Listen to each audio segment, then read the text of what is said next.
Picture this. It is 1938, and a man in a red cape jumps off the page of a cheap comic book and quietly rewrites what a hero is even allowed to be. His name is Superman, and he is the one who lays down the very definition of what a superhero is. For almost 20 years, DC rules the comic book world, and every single rival who rises up to challenge that throne crashes and burns. Until one tiny, broke publisher decides to try anyway. Back then, it did not even go by Marvel. It was called Timely Comics, and almost nobody gave it a chance. But that little underdog would grow into DC's greatest enemy of all. This is the story of how DC and Marvel went to war. Before any of this, you have to know what the world looked like. The 1930s belonged to the pulps, those cheap magazines with screaming covers printed on paper so rough it would fall apart in your hands. Zorro was carving his Z into walls. The Shadow knew what evil lurked in the hearts of men. They laid down a lot of ideas, the costume, the secret skill, the hidden identity, but not one of them lit the match the way the next guy did. That guy showed up in 1938. Jerry Siegel and Joe Shuster sold a character to the company we now call DC, and he landed in Action Comics #1, Superman. He outran trains, lifted cars over his head, and shrugged off bullets like rain.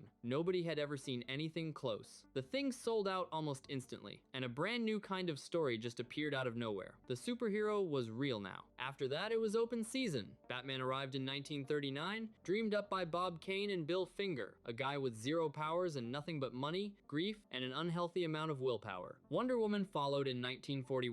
And while DC was busy making characters, it was secretly writing the rulebook everyone else would copy. The double life, the cape, the symbol on the chest, the home city, the loyal sidekick, the nemesis who just will not die. Open almost any comic today, and the bones are the same. But here is the part that matters for us, because there was already another publisher chasing the same money, started by a man named Martin Goodman in 1939. It was not called Marvel back then. It went by Timely Comics. They had the Human Torch, an android that burst into flame, and Namor, a hot-tempered king from the bottom of the ocean. In 1941, they rolled out Captain America, who threw a punch at Adolf Hitler right on his very first cover. But they just could not catch the same lightning DC had bottled up. Funny enough, the first real brawl in this rivalry did not even involve Marvel. It came from a publisher called Fawcett, and their golden boy was named Captain Marvel, a kid who shouted one magic word and turned into a full-grown hero. You probably know him today as Shazam. And in the 1940s, he got so popular that he actually outsold Superman. So DC dragged Fawcett into court and basically said, this is our character with the serial numbers filed off. The case crawled on for years until Fawcett threw in the towel and stopped printing him. And in one of the all-time great twists, DC eventually bought the rights to that very same character and slotted him into their own universe. The hero they once sued for being a knockoff ended up wearing their logo. Then the whole genre nearly died. By the early 1950s, readers were bored of capes and wanted crime, horror, and cowboys instead. Worse, a moral panic kicked in, and the industry basically muzzled itself with the Comics Code Authority, a rulebook that scrubbed out anything with teeth. DC mostly held its ground with its big three, while nearly every other hero quietly disappeared. The genre was on life support, but the table was being set. DC cracked it back open. In 1956, an editor named Julius Schwartz rebuilt an old hero called The Flash from scratch, and that comic kicked off what fans now call the Silver Age. DC pressed the advantage and bundled its heavy hitters into one team, the Justice League of America, in 1960. The message to the whole industry was loud and clear: superheroes can print money again.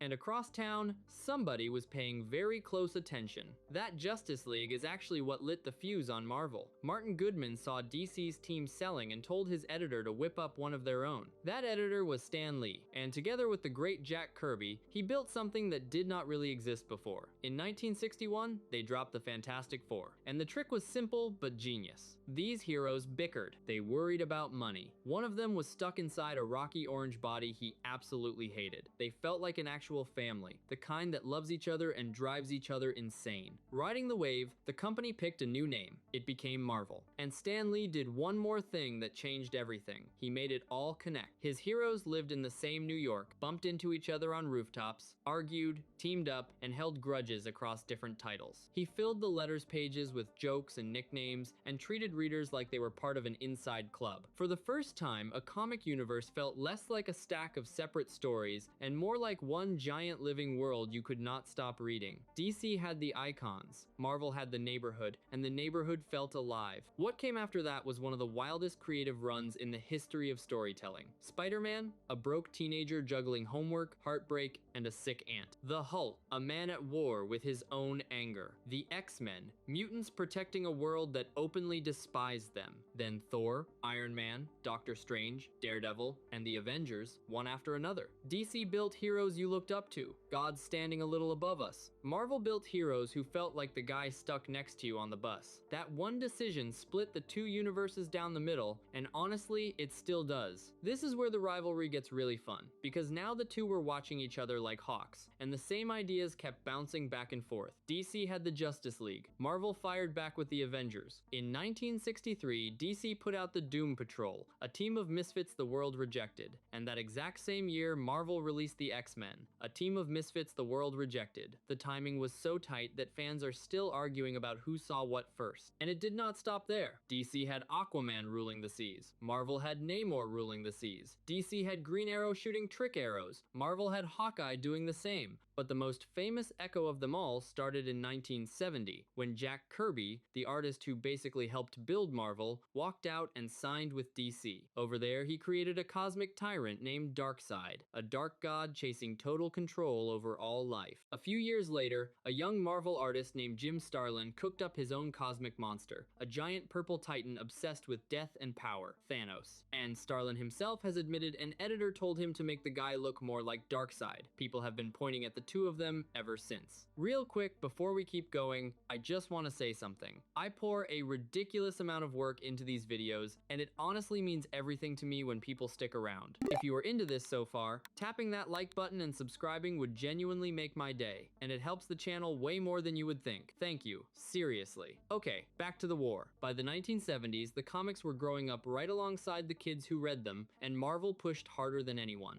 It ran a Spider-Man story about drug abuse without the comics code's blessing, a move so bold it helped crack the whole censorship system wide open. Marvel rolled out heavier hitters like Luke Cage and gave the world its first major black superhero, the Black Panther, who had quietly debuted back in 1966. The kid stuff was fading. Something heavier was moving in. The 1980s might just be the most important stretch in comic history, and both sides came swinging. DC reached for prestige with The Dark Knight Returns and Watchmen, books so dense people still teach them like literature. Marvel leaned hard into character instead. The X-Men turned into a full-blown phenomenon, and a short, angry mutant named Wolverine clawed his way to the top of the charts. Frank Miller reshaped Daredevil into a tragic crime saga. The Punisher gave readers a hero who would absolutely pull the trigger. DC was chasing the art crowd. Marvel was building a fan base so hooked they felt physically incapable of skipping an issue. Then the 1990s showed up, and the whole industry kind of lost its mind. Speculators flooded into comic shops, convinced every issue was a winning lottery ticket. Publishers fed the frenzy with shiny foil covers and giant crossover events. DC stunned everyone by killing Superman, then snapped Batman's spine in a story called Nightfall. Marvel blew the X-Men up into a dozen spin-offs and tied Spider-Man into the endless knot known as the Clone Saga. Everything got bigger guns, bigger muscles, meaner heroes. And right in the middle of all that, the most famous lookalike story of all hit its peak. Back in 1980, DC had made a deadly mercenary named Slade Wilson, codenamed Deathstroke. Then in 1991, Marvel made a wisecracking mercenary named Wade Wilson, codenamed Deadpool. Same last name, same job, same red and black colors. What started as an obvious wink eventually grew into a parody, so beloved it left the joke completely behind. And get this, in 1996, the two companies actually buried the hatchet for a minute. They put out a crossover where fans voted on who would win the fights and even smashed their characters together into one bizarre experiment called Amalgam. For one weird moment, the biggest rivals in comics were teammates, but that decade ended ugly. The bubble popped, sales cratered, and Marvel itself filed for bankruptcy in 1996. While the comics were bleeding, a brand new battlefield opened up on the big screen, and here, DC landed the first real hits. Superman flew into theaters in 1978. Tim Burton's Batman became a worldwide obsession in 1989, and years later, Christopher Nolan delivered his Dark Knight trilogy. Marvel made it to the movies too, just in the messiest way possible. To survive the lean following years, it had sold off the film rights to its biggest names. So Blade came through New Line, the X-Men through Fox, and Spider-Man through Sony. The films did well, but Marvel did not control them and could not link them together. The company sat there watching its own characters become stars while it collected pocket change. Then in 2008, Marvel made the gutsiest bet in entertainment history. With its A-listers all licensed away, it built a movie around a second-string character and bet the company on Iron Man. It worked. But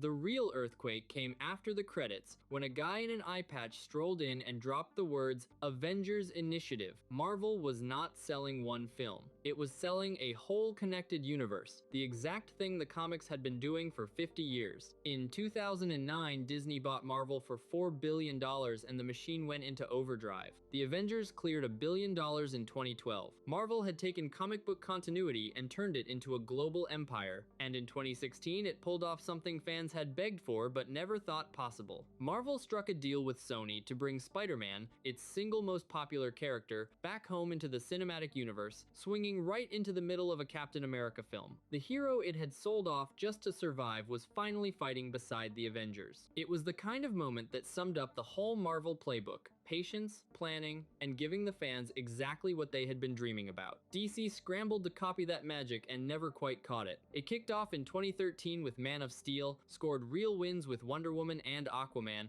and that brings us to where things stand today. After the Justice League experiment fell apart, DC did something bold. It wiped the slate clean and rebooted its entire universe under James Gunn, and that fresh start genuinely promises an exciting future. But let's be honest, catching Marvel on the cinematic side is an almost impossible mountain to climb, because nobody has ever built a connected movie empire the way the MCU did. On the page, though, the whole story flips. In the comics, DC has long been the more original and the more daring of the two, handing us deeper, stranger, and more ambitious stories than almost anything sitting on Marvel's shelves. And maybe that is the real truth of this entire rivalry. These two giants never actually won the same race. They won in completely different lanes, one ruling the screen and the other ruling the page. And that is where we will leave it. Thank you so much for watching all the way to the end. It genuinely means a lot to me. If you want more videos like this one, go ahead and subscribe. Hit that notification bell so you never miss an upload, and tell me your favorite heroes down in the comments. See you in the next video.